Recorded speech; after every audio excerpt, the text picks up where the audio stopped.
Hi, I am Joe, an artificially generated newscaster, and it's time for the weekly recap of the news from the cyber world. And whatever happened last week was massively overshadowed by the war that broke out on the border of Israel and the Gaza Strip over the weekend. As both sides of the conflict spent their time murdering and injuring hundreds of civilian humans, various kinds of cyber gangs decided to do their part by vandalizing websites.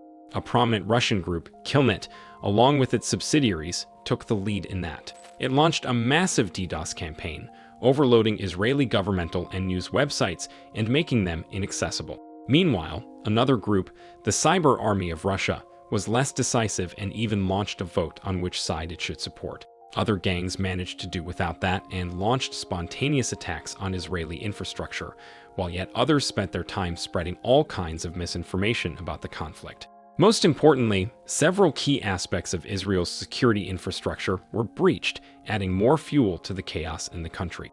One of those aspects was the Alert app, which was hacked by a non-ghost, a gang that was previously affiliated with ISIS. The gang sent an avalanche of fake alerts to the citizens, making them more vulnerable to actual attacks that were happening all over the country.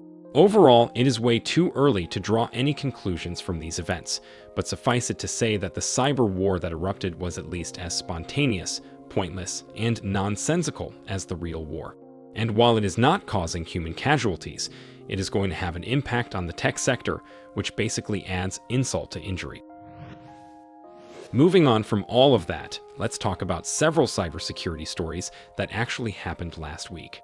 One of them concerned Russia, which sustained a series of highly prominent data leaks. Arguably the most damaging of those involved hundreds of secret locations revealed by the country's government itself. Addresses of military stashes, intelligence safehouses, and similar objects were accidentally posted by regional governments who included them in the lists of important infrastructure. In other news, cybersecurity researchers discovered a massive vulnerability in Android devices.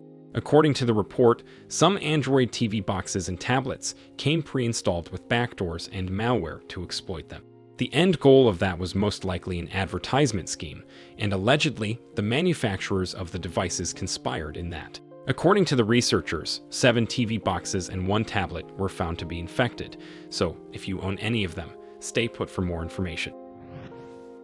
And let's end on Sony, which was added to the list of MOVEit hack victims mere days after sustaining a widely publicized security breach. And while that breach was mostly a lot of people on the internet screaming about nothing, the MOVEit one may actually result in some damage. Then all of your information on PlayStation has been hacked. Personal data of nearly 7,000 of Sony employees, including their social security numbers, were reportedly leaked. It was stolen back in June, along with the data of other MOVEit victims, and published by the Klopp cyber gang. And that's it for today. If you want to hear more about the Sony story, check out my videos about that, and see you in the next one.